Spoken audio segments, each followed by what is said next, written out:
Hello, and welcome to our family engagement video for families who are new to the United States and new to HEB ISD, whose students are in 7th through 12th grade. My name is Kelly Rawl, and I am the coordinator of pre-kindergarten and family engagement. Just because I am the coordinator of pre-K does not limit me to the scope of the work that I do. I do work with secondary families all the time, and I am happy to welcome all of you to HEB ISD. Today, I want to take some time to explain how things work in HEB ISD. We are known for doing things the HEB way, and you'll see that there are some things that we do that are quite different from how other school districts in Texas do them, and they're quite different from how things are done in other countries. So what we would like to do is hopefully help you feel a little more comfortable about the new school system in which you have enrolled your child or children. Today, we'll talk about how important it is to be engaged in your child's education. We'll talk about borrowing computers and communication between home and school. We'll talk about school structures and uniforms and attendance and the school calendar, as well as school closures due to bad weather. And then we'll also talk a little bit about child nutrition. This is part one of a two-part series. And again, thank you for joining us. In part two, we'll talk about our safety response protocols. And we'll also talk about different programs that are available to our secondary students, such as advanced academics, like advanced placement or international baccalaureate. We'll talk about ESL classes, the Buinger Academy of the Buinger Career and Technical Education Academy. And then we'll also talk a little bit about keys and testing and resources in the community. So between the two videos, you should have a really good picture of what secondary education looks like in HEB. But we're going to start with why family engagement is so important. You know, if you think back to when your kiddo was in pre-K or kindergarten or first grade, you probably remember going to all kinds of meetings at school and workshops for parents and things like that. However, and that's pretty normal because the younger your child is, the more engaged parents and families usually are in their child's education. However, as children get older, then parents frequently will kind of back off because then students need to be more independent and more responsible for their own schoolwork. And so what we would like to encourage you to remember is that it takes all of us working together for children and students to be successful and to work to their fullest potential and set themselves up for not just high school success and graduation, but also college and career and military. These are the things that they're going to be doing after they graduate from high school. And we want all of our secondary families to know that, yes, it was important for you to be engaged with your child's teacher in their school, in the elementary school, but it's also important for you to continue being engaged in your child's education through their secondary years. There's lots of research to support this. We all know that when schools, families, and communities work together to create a safe learning environment and to support learning and children, then students usually will like school better. They will have better social skills. They will have better attendance. They will get better grades, and they will sign up for higher level programming. We know they're more likely to pass from one grade to the next. And finally, we know that they are more likely to graduate and go on to college or tech school, or join the military. So when we talk about our this is our Return to Learn plan. And when you click on the Return to Learn plan, you will find our COVID protocol measures. And this is what it looks like on the website. But there are some important things for you to remember. So first of all, if your child is not feeling well, keep them home, because we don't need children to share their germs with all of their friends and their teachers and even all the people that they're around that they might not even know. Now, if your child has any of the major symptoms like a cough, trouble breathing, any of those things, or a new loss of taste or smell, then your student needs to stay home. And the other major symptom is a temperature of over 100 degrees. Then these are signs that your child needs to be tested for COVID. If they are found to be positive with COVID, then they need to stay home for 5 days since the beginning of their symptoms, not since the day they were tested, but from the beginning of their symptoms.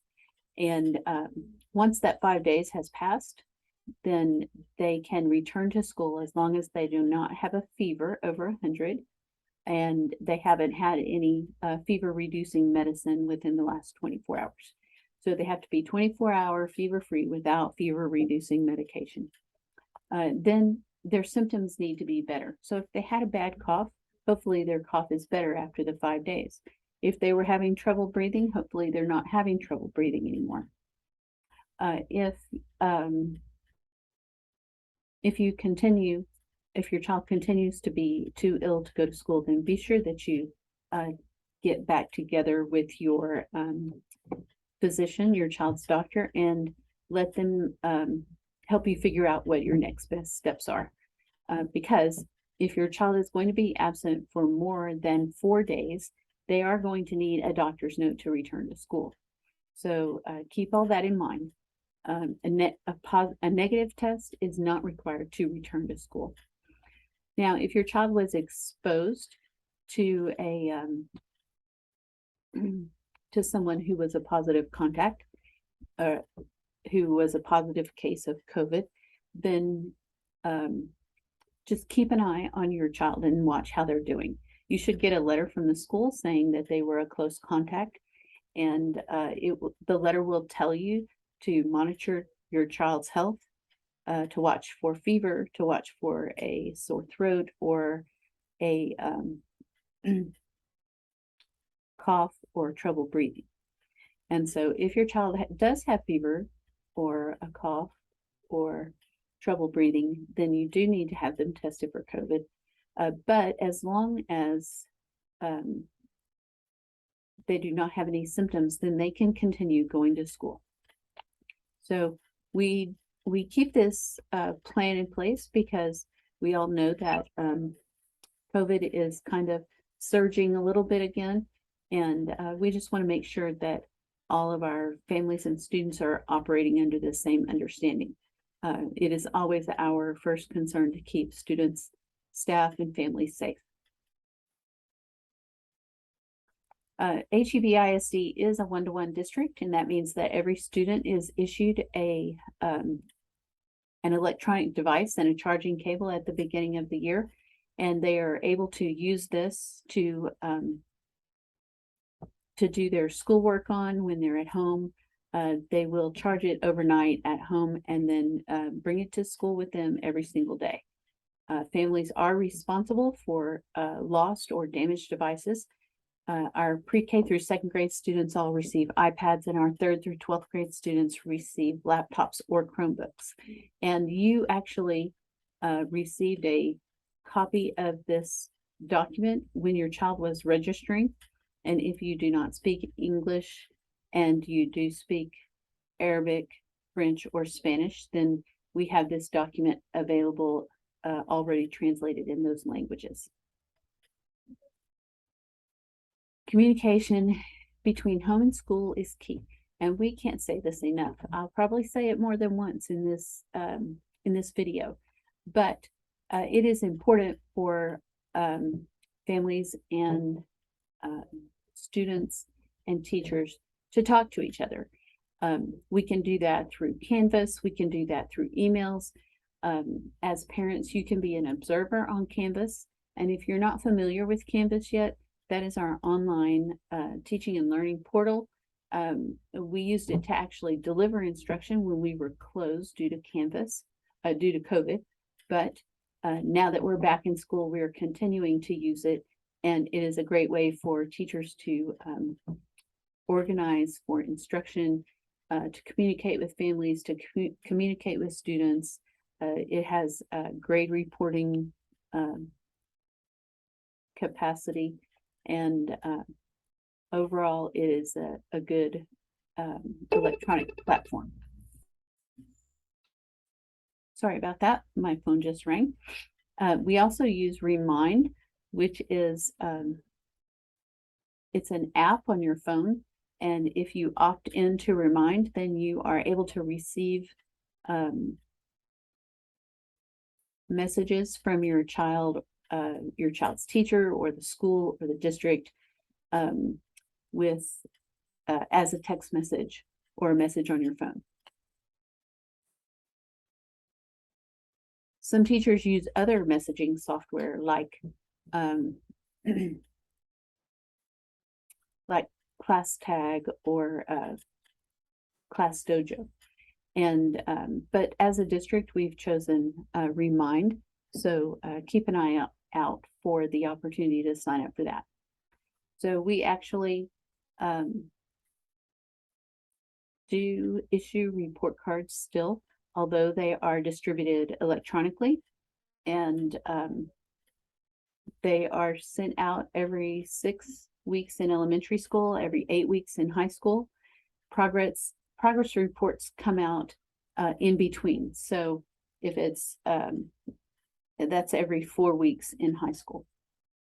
And the reason for sending the progress reports out is so that as parents, you can see if your child is doing well or if they're struggling, and you can celebrate those victories when they are doing well. And if they are having trouble, then you are able to help them at home or encourage them to seek out help at school. We also have something that's called the Home Access Center, and it's abbreviated HAC, and we even call it HAC. It is our online grade book.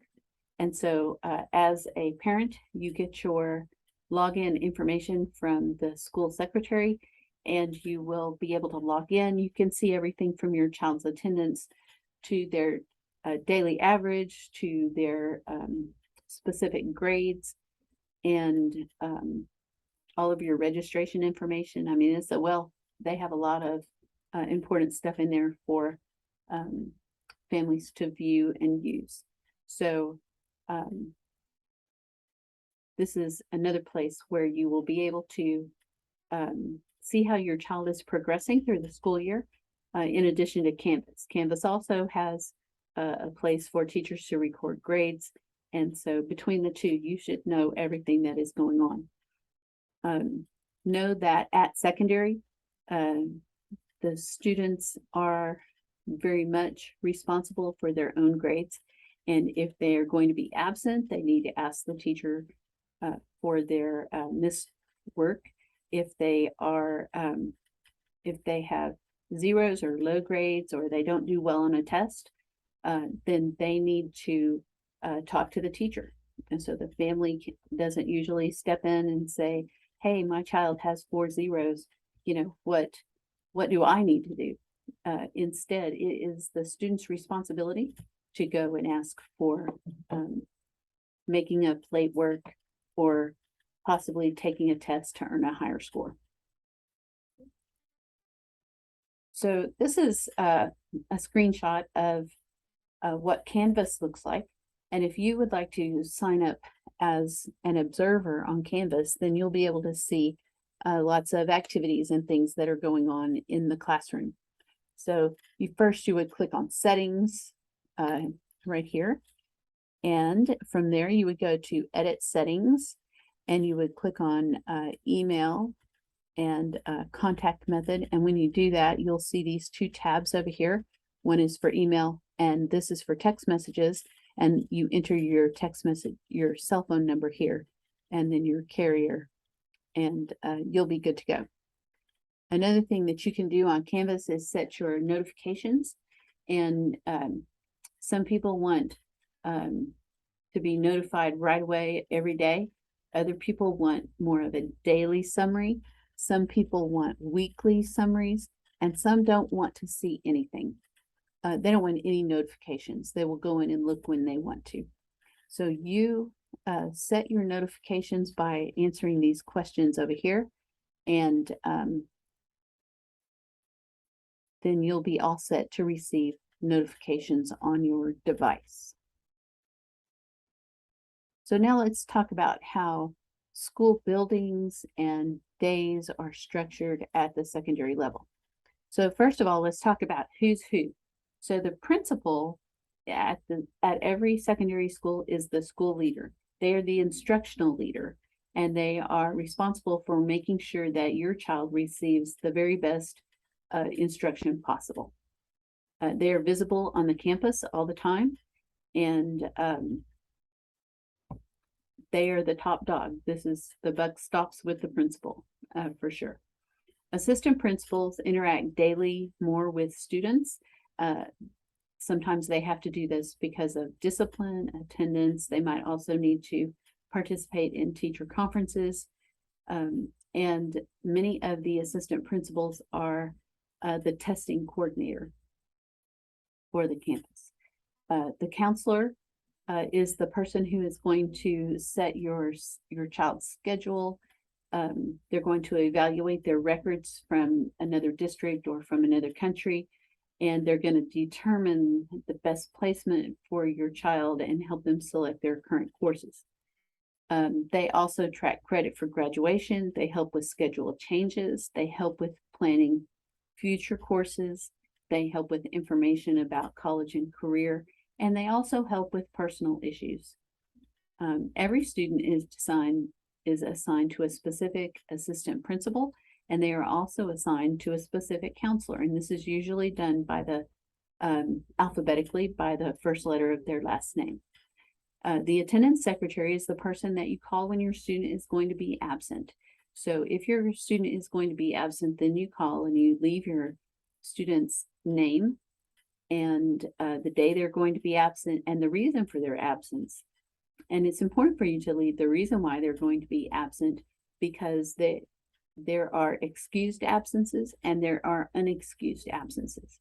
So if your child has an excused absence, then they will be allowed time to make up their missed work. If it is an unexcused absence, then that may not be the case.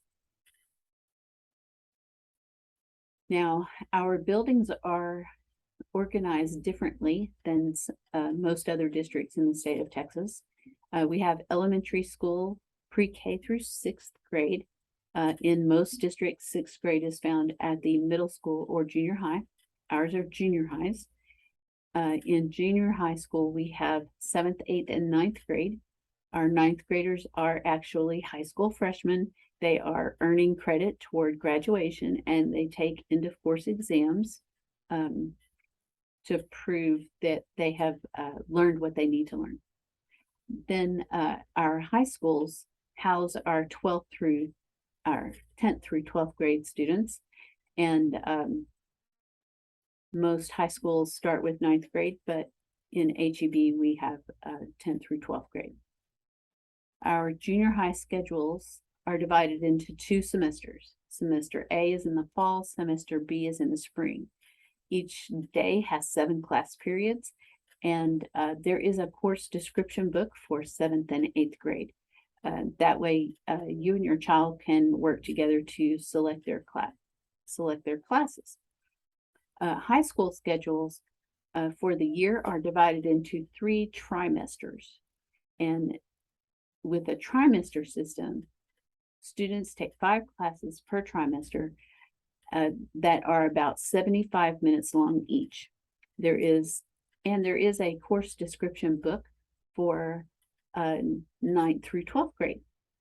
And so you can imagine that with all the programs that we offer in HEB, our course description book for 9th through 12th grade is quite a bit longer than our junior high, our 7th and 8th grade course description book is, but both of them are full of lots and lots of good information. Students who come with records from their previous school are placed in the courses that they need for graduation first, and then they are allowed to choose elective classes. Here's a sample schedule for 9th grade. You can see that they have a fall semester and a spring semester. And in most cases, the spring semester is a continuation of the fall semester. And when they're done, they end up with 1 whole credit for the class. And this counts toward their graduation. Notice that this student is actually in athletics, and athletics counts as PE. Students only need 1 PE credit for graduation. Now here's a 10th grade student schedule, and you can see how different it is because for 9th grade, they have 7 periods per day, and in 10th grade, they only have 5. They also have in 10th grade, they have 3 trimesters. And so each class they take in a tri is worth 0.5. So for the year, they would earn 1.5 credits per graduation. But you'll notice that there's 0.5 for health, 0.5 for Spanish, 0.5 for math. And they don't always take the same class consecutively from one semester to the next. But like right here, this student has World History A and World History B. And so at the end of the year, they have 1 credit for World History, but then they also have a credit 0.5 for English A and 0.5 for English B. So then they have 1 whole credit for English. So it all adds up. Notice that when they have athletics, remember that this student, if it's the same student, they had athletics in 9th grade, they got their 1 credit needed for PE. And then when they get over here in 10th grade, well, this obviously isn't the same student, but here they have 1.5 because they were in athletics all year long. So 1 of these credits is eligible for graduation credit, and the other one is 0.5 for local credit. In junior high, we have advisories. These are monthly guidance lessons for the whole school. Once a month, the schedule changes to provide guidance lessons based on the needs of the student. In high school, Bell High School has teams, and they have a teams schedule. Trinity High School has Trojan Talks. So in these either teams or Trojan Talks, students meet and participate in character and leadership building activities. Once a month, the schedule changes to provide guidance lessons based on the needs of the student. We do have pep rallies where students gather in the gym to cheer their sports teams on to victory, hopefully. And usually what they do is they shorten the daily schedule so that they have time at the end of the day for the pep rally. Students are not required to go to the pep rally. They may choose to stay in their classroom to make up work, go to the cafeteria, or yes, it's either the classroom or the cafeteria. So they don't have to go to the pep rally, but they're a lot of fun. In HEB ISD, uniforms are not required in any grade level. If you have any questions about what students are allowed to wear during school, just remember that everybody has to look decent. And so t-shirts with bad language or advertising alcohol or drugs are not allowed. Anything that's in bad taste is not allowed. Boys are not allowed to wear their pants sagging, and girls can't have short crop tops that show their midriff. So just keep in mind that as long as your child looks decent, then they're not going to have a problem with the dress code. In PE, there is no uniform for PE. However, if they are in athletics, then they will have to purchase practice uniforms, and then usually the official uniform that they wear for games and matches or whatever, then those are provided by the school. School students who are in PE need to wear clothes that are appropriate for their activities in PE. They also need to wear appropriate shoes for PE. And so if they're not wearing appropriate clothes or shoes, then they need to bring something to change into.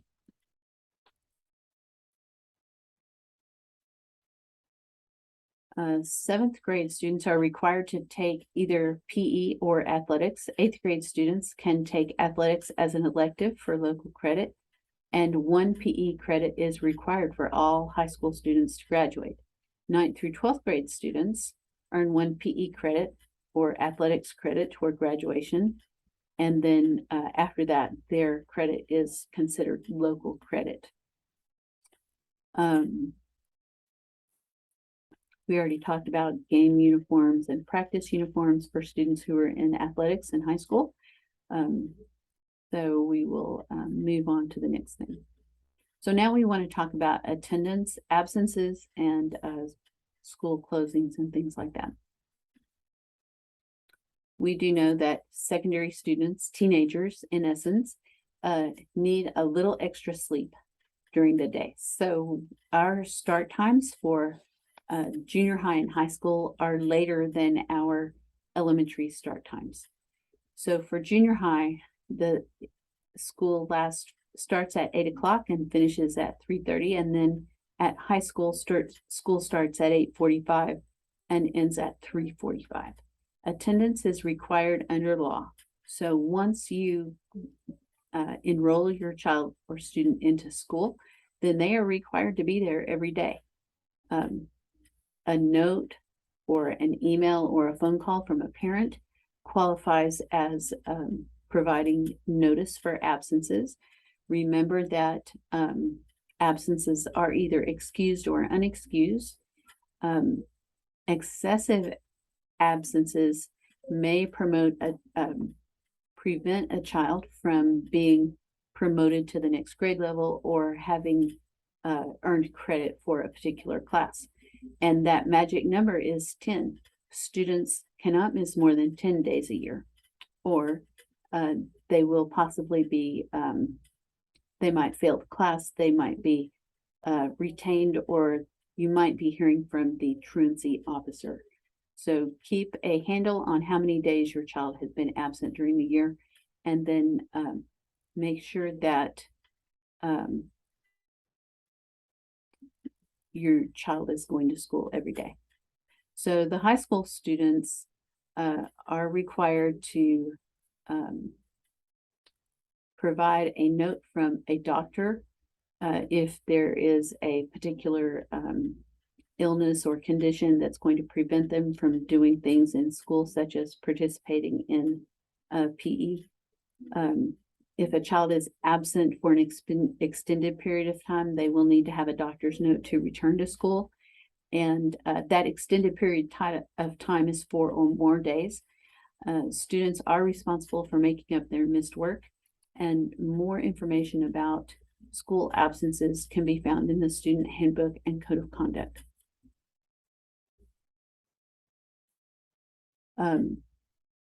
Sometimes we have to release students early. These early release days are scheduled on the district calendar. Elementary dismisses at 11:50, junior high dismisses at 12:30, and high school dismisses at 12:45. And typically, the early dismissal days are at the end of grading periods, and that provides the teachers with a little extra time to make sure that they have all of the grades in the grade book correct and that they have everything entered before time for report cards.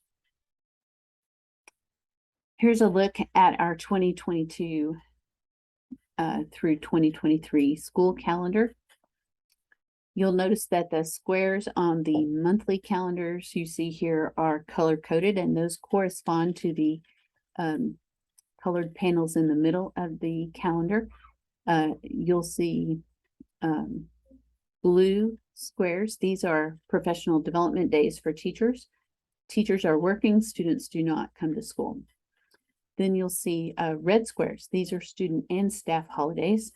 And, we just finished Labor Day, so September 5th is red on this calendar.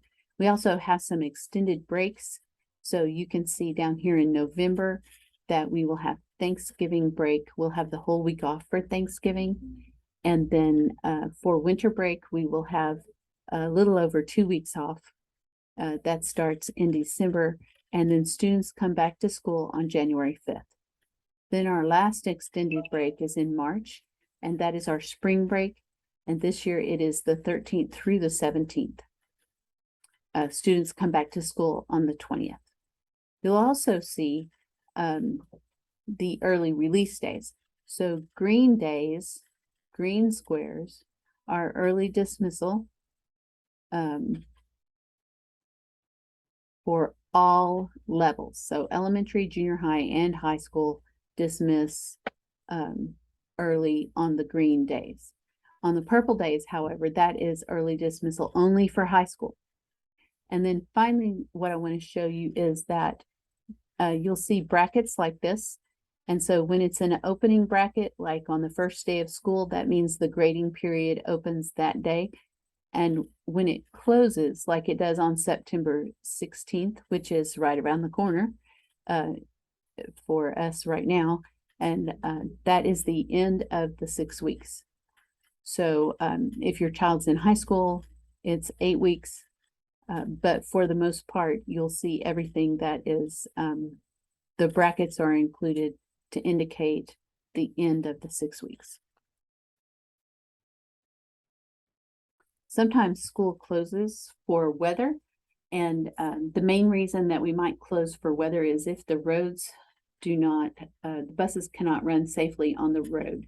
So if school is canceled for severe weather or anything else, if there were power outages or whatever, then district administrators will decide as early as possible whether school will be delayed, dismissed, or canceled altogether. If your phone number is on file in the office, you'll receive an automated phone call notifying you about the change in the school schedule.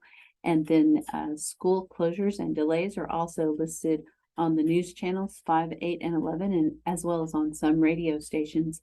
Parents are encouraged to subscribe to e-news. You can do that on the HEB website. And we also distribute information on Facebook and Twitter. Now we're going to talk about child nutrition. And, just like it is when children are young and in elementary school, nutrition is a key importance. It helps fuel the brain, it helps fuel their bodies. And we want to make sure that all of our students are eating. So breakfast and lunch are both available in the cafeteria.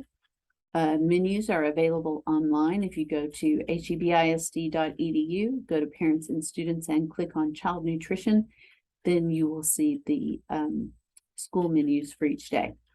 So each school provides a breakfast and a lunch, and students may pay for their meals by cash or by using an account in which money can be deposited. Money can be deposited at any time, and it can be designated for breakfast, lunch, or other snacks and drinks. The district does participate in the National School Lunch Program, which offers free and reduced price meals based on your household size and income. So we encourage everyone to apply for the school lunch program. In the last couple of years, Meals were free for all HEB students because of COVID, and that opportunity ended over the summer. And so now students do have to pay for breakfast and lunch. They're not required to eat, but certainly it is encouraged. And of course, you can send lunch to school with your student. If you as an adult want to go eat at the school with your student, you can. Breakfast items are charged a la carte, which means they're individually priced. And then lunch costs $4.25 for adults. So again, we no longer have across the board free lunches for everyone this year. And if you're if you have applied for free and reduced lunches, then they will be able to continue eating at free or reduced prices throughout the year. But if September 22nd comes along and you don't have a file, an application on file, then children will be charged full price for their meals. Our charge policy allows students to charge for 2 weeks before they are provided alternate meals, which consist of a cold cheese sandwich with milk and toast and milk for breakfast. So it's very important that if you need to, you can apply for free and reduced lunch and breakfast prices, or that you provide your child with money to purchase their lunch or breakfast. So we're going to stop here for today and reconvene at a later time. This video will have a part 2 that we will post. Again, my name is Kelly Rawl, and I'm the coordinator for pre-K and family engagement. And I do have a team of people who speak different languages. Fatina Jalambo is our district family engagement specialist. She speaks Arabic. Gregoria Bustillos is our bilingual family engagement liaison, and she speaks Spanish, as does Glenda Concepcion, who also speaks Spanish. We have Bijou Foraha, who speaks French, and then my secretary, who's also the secretary for K-12 Science, and she speaks Spanish. Her name is Diana Cortez. So I just want to say thank you for joining me during this video. If you have any questions, please don't hesitate to reach out. I can be reached at kellyrall@hebisd.edu. That's my email address. And my phone number is 817-399-2083. Thank you again, and have a wonderful school year.